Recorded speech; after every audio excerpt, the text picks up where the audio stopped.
Apakah ada dalil menunjukkan kedudukan mertua dibandingkan kedua orang tua? Apa tips memberikan bakti kepada orang tua dan mertua? Sama saja, ya.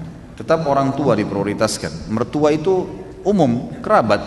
Kita berbuat baik karena punya hubungan kerabat dengan pasangan hidup kita. Jadi berbeda, tidak seperti kedudukan kedua orang tua. Jadi kalau mertua meminta sesuatu misalnya, dan kita memang merasa ada sesuatu yang mendesak yang lain, kita masih bisa minta maaf, nggak ada masalah, nggak berdosa itu. Sama dengan umumnya kerabat kita. Tapi kalau orang tua nggak bisa nolak jadi dosa, nggak bisa. Karena berbakti pada mereka adalah sebuah kewajiban dan ini tidak berlaku pada mertua. Jadi kita tetap berbuat baik pada mertua kita, sebagaimana posisi dia sebagai orang tua pasangan kita, tapi dia tidak sama sekali mencapai derajat kedua orang tua. Juga saya ingin titik beratkan di sini teman-teman sekalian, bagi laki-laki kewajiban bakti dengan orang tua nomor satu sampai dia meninggal dan orang tuanya juga meninggal, gitu kan? Artinya kalau orang tuanya meninggal lebih dulu tetap dia wajib bakti, kalaupun ya orang tuanya masih hidup tetap dia harus lakukan sampai dia meninggal, ya, sampai dianya meninggal dia lakukan kebaktian-kebaktian.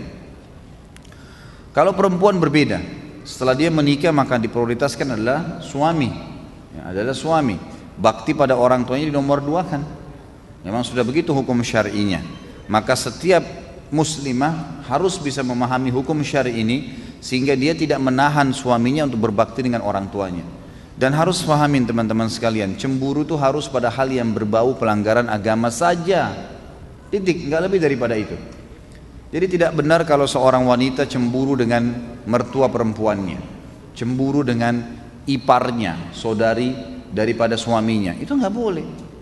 Pada tantenya suaminya, ya itu bukan tempatnya untuk cemburu di situ. Atau kadang-kadang yang cemburu dengan anaknya sendiri, ini nggak boleh. Jadi dia harus prioritaskan, ya, dia harus bagaimana mendukung agar suaminya tetap berbakti pada orang tuanya.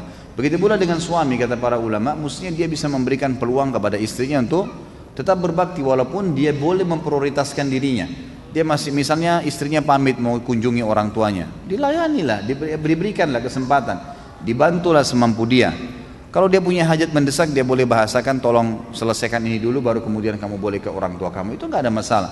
Tapi harus difahamin poin di sini yang sering terjadi adalah istri menjadi penyebab suaminya tidak berbakti pada orang tuanya. Bahkan ada yang tidak pernah lagi ya mengunjungi orang tuanya hanya karena istrinya selalu mendesak dia, mengatakan tidak ada waktu buat saya saja, apalagi harus ke ibumu, apalagi harus ke ayahmu dan seterusnya. Ini tidak boleh.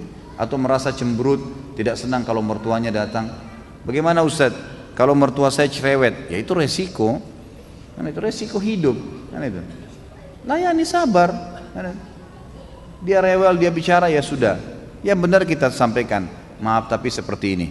Ya, kita jelasin apa adanya dan sabar. Ada orang dicoba di mertuanya, ada orang dicoba di orang tuanya, ada orang dicoba di saudaranya, ada orang dicoba di anaknya, ada yang dicoba di pasangan hidupnya. Dia bersabar, ya, dia bersabar lalui itu. Allah SWT menilai semua dengan pahala insya Allah.